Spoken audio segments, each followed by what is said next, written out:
आकाशवाणी भोपाल से प्रस्तुत है दमोह जिले की चिट्ठी। आलेख अनिल जैन, वाचन स्वर शरद बाघेला।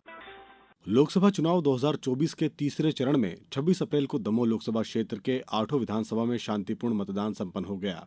दमोह जिले की चारों विधानसभा सीटों पर 56.48% मतदान रिकॉर्ड किया गया। पथरिया में 57.82, दमोह में 58.02, जवेरा में 59.49 और हटा में 59.98% मतदान हुआ। वहीं सागर जिले की 3 विधानसभाओं में रेली में 50.65, बंडा में 56.69 और देवरी में 53.25% तथा छतरपुर जिले की बड़ा मलहरा विधानसभा में 57% मतदाताओं ने मतदान में भाग लिया। 14 उम्मीदवारों की किस्मत ईवीएम में कैद हो चुकी है। जिला निर्वाचन अधिकारी सुधीर कुमार कोचर ने आकाशवाणी को बताया कि 4 जून को मतगणना होगी। जिला प्रशासन के द्वारा मतगणना की तैयारी जोरों पर की जा रही है। मतगणना स्थल पर सारी टेबल वाइज पूरी व्यवस्थाएं, सीसीटीवी कैमरा और टेंट और टेबल्स और बाकी सब चीज़ों की व्यवस्थाएं सुनिश्चित करने के लिए काम शुरू हो चुका है। सारे सुरक्षा के इंतज़ाम सुनिश्चित किए जा रहे हैं और मेरे और एसपी के द्वारा मतगणना स्थल का भ्रमण करके सभी अधिकारियों कर्मचारियों को आवश्यक दिशा निर्देश हमने प्रसारित किए हैं। मुझे विश्वास है कि मतगणना का कार्य सुव्यवस्थित रूप से और सुनियोजित रणनीति के साथ हम व्यवस्थित रूप से संचालित कर पाएंगे। माध्यमिक शिक्षा बोर्ड भोपाल के द्वारा 10वीं और 12वीं कक्षा के परीक्षा परिणाम घोषित किए गए। इस बार दमोह जिले में 10वीं में 21.26 और कक्षा 12वीं में 21.61% की गिरावट दर्ज की गई। हालांकि खुशी की बात यह है कि प्रदेश की प्रावीण्य सूची में कक्षा 10वीं में 3 और 12वीं में 2 छात्रों ने अपनी जगह बनाई है। कक्षा 10वीं में एक्सीलेंस स्कूल दमोह की छात्रा प्रगति असाटी ने प्रदेश में 5वां, पंकज पटेल ने 6वां और साक्षी लोधी ने 7वां स्थान हासिल किया है।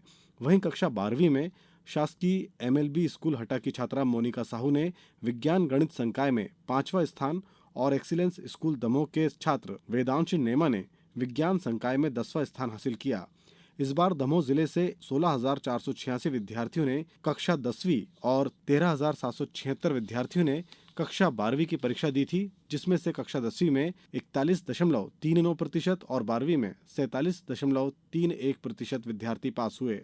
केंद्रीय माध्यमिक शिक्षा बोर्ड सीबीएसई के परीक्षा परिणाम जिले में 95% रहा, जो पिछले 92% की तुलना में 3% ज्यादा रहा। कक्षा 10वीं में आयुष्मान लोधी ने जहां 97.6% अंक प्राप्त किए, वहीं कक्षा 12वीं में जनित सॉल्यूशन ने 96.8% अंक प्राप्त किए और जिले में प्रथम स्थान पर रहे।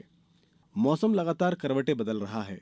मौसम विशेषज्ञ डॉक्टर राजेश खपसे ने बताया कि 19 मई को एक और चक्रवात बन रहा है, जिसकी वजह से गरज चमक के साथ हल्की बारिश होने की संभावना है। वहीं 20 मई के बाद तापमान तेजी से बढ़ेगा।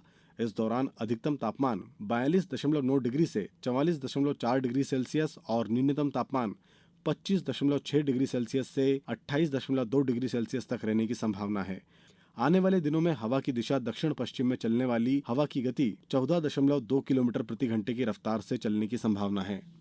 प्रसिद्ध तीर्थ क्षेत्र बांदकपुर में तालाब खुदाई के दौरान 2 भगवान विष्णु की प्रतिमाएं निकली हैं।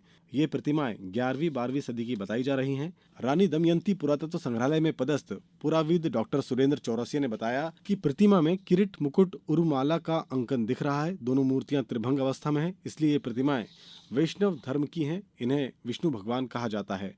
फिर हाल ही में दोनों प्रतिमाओं को बांदकपुर के जागेश्वरी नाथ मंदिर परिसर में रखवा दिया गया है।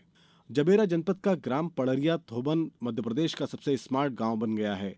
अब ये ग्रामीण पर्यटन और आनंद ग्राम के रूप में जाना जाएगा। यहां पर होम स्टे बनाने के लिए जिला प्रशासन पहले ही एमपी टूरिज्म को प्रस्ताव भेज चुका है। जिला अस्पताल परिसर में ऑक्सीजन प्लांट के बाजू में लंबे इंतजार के बाद ब्लड बैंक यूनिट तैयार हो गई है।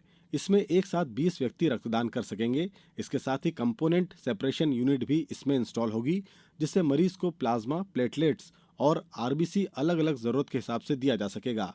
14 जून विश्व रक्तदान दिवस पर इसका शुभारंभ किया जा चुका है। जिले की चिट्ठी समाप्त हुई।